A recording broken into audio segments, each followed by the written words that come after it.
Hello, students, and welcome to our Unit 1 wrap-up session where we're going to talk about 6th grade math, PSSA, open-ended items. So get your groaning out of the way now, because I know this isn't your favorite thing to talk about. The minute you see those 4 letters, you might want to grumble a little bit. But the truth is we have to stick through it together because we all have to do it, right? So we might as well do it the best that we can. And I want to equip you with as much knowledge and training as I can before we have to sit down at the end of April, early May, and take this test. So I've summarized a few things for you in the realm of PSSA. So let's get into it. First, the math PSSA has 2 parts. We call them day 1 and day 2. The question breakdown is as follows. On day 1, you will do 24 multiple choice questions and 2 open-ended. Same thing on day 2. So if we're looking at total open-ended, you're going to do 4. Now we're going to practice, at the very least, we're going to practice 5 of these this year, but we may even do more. So we're going to practice more than you actually have to do on the test itself. Let's keep going. Open-ended items will have 3 or 4 parts. As you move through the parts, your brain needs to respond at different levels. Part A. So every open-ended is going to have a part A. They call this part Depth of Knowledge 1, or DOK. That stands for Depth of Knowledge 1. So what happens in part A of an open-ended item? Well, the first thing you need to know is that all your brain needs to do on this level is recall. Very basic. You must perform a simple routine procedure in part A. A memorized fact, a definition, or a simple calculation. It's going to be straightforward. I like everything about this so far. Here's the deal. All math students should get part A correct with little to no trouble. And when I say all, I mean even if your favorite subject is not math, even if, you don't have an A+ in math, the state is saying that on part A, it's so basic that no matter where you land, all of you should get that right. So that's what we want to strive for. No matter when we practice, we want to strive for getting part A correct. Okay, then comes part B. Every open-ended is going to have a part B. They call this part Depth of Knowledge 2, or DOK 2. So what does that look like? Well, your brain is going to need to stretch a little farther on this level. You might need to calculate and explain your thinking. So I can think of a couple of you right now that love to calculate and just write the answer down, but you're less willing to explain your thinking. Well, if you're less willing to explain what you were doing in your head to get that answer, they're going to be less likely to award you points. Some words that can help describe this level are applying, interpreting, organizing, and estimating. And finally, again, this is from the state. This is not from me. The state of Pennsylvania says all math students should get part B correct with little to no trouble. So again, even if math is not your jam all the time, supposedly parts A and B should be good to go. Now, what's really interesting, I was at a training not too long ago, and at that training, the guy that was leading the conference said that if a student gets part A correct and part B correct on all of their open-endeds, they will more than likely be proficient on the PSSA, which is great.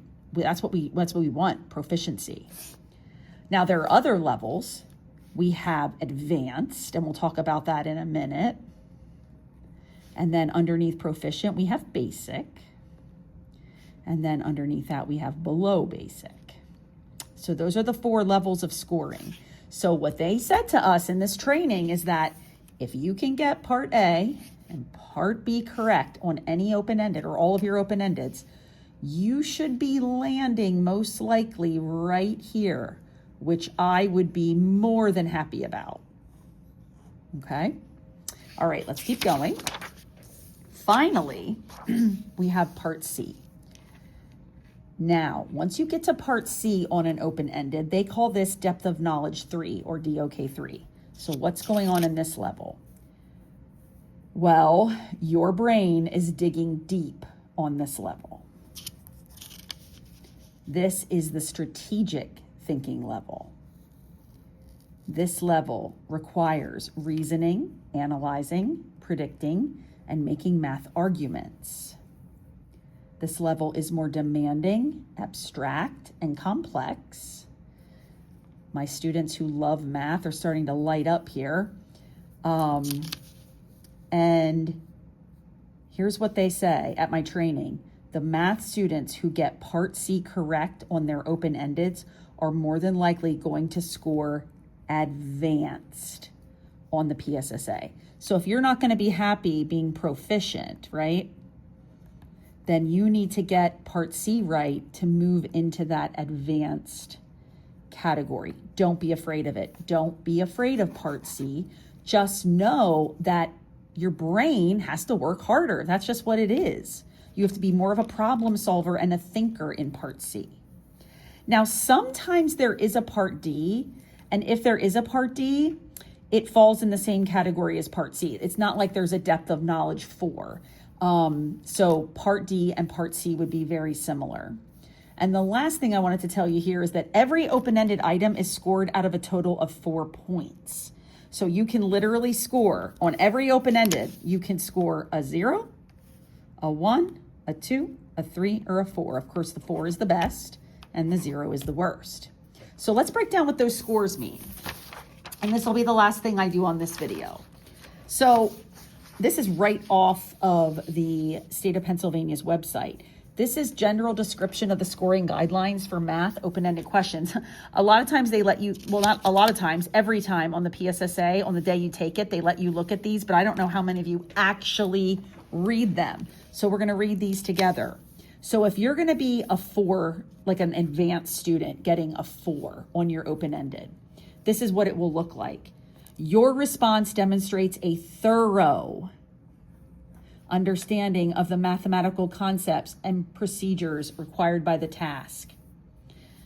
The response provides correct answers with, so let me do that, correct with clear and complete mathematical procedures shown and a correct explanation as required by the task. The response may contain a minor blemish or omission in work or explanation that does not detract from demonstrating a thorough understanding. So this is where my advanced students live. Now, what about if you score a 3 on an open-ended item? So I'm here. The response demonstrates a general understanding. So we just went from thorough to general of the mathematical concepts and procedures required by the task.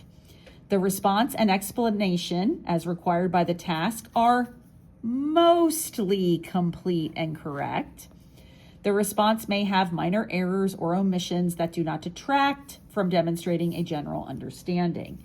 So this is probably more of my proficient students. 2. The response demonstrates a partial understanding of the mathematical concepts and procedures required by the task. The response is somewhat correct with partial understanding of the required mathematical concepts and or procedures demonstrated and or explained. The response may contain some work that is incomplete or unclear. So again, this is probably like more basic, maybe proficient, depending on the points awarded to you. And a 1. A 1 is not so good. If you score a 1 on an open-ended, The response demonstrates minimal understanding of the math concepts and procedures required by the task.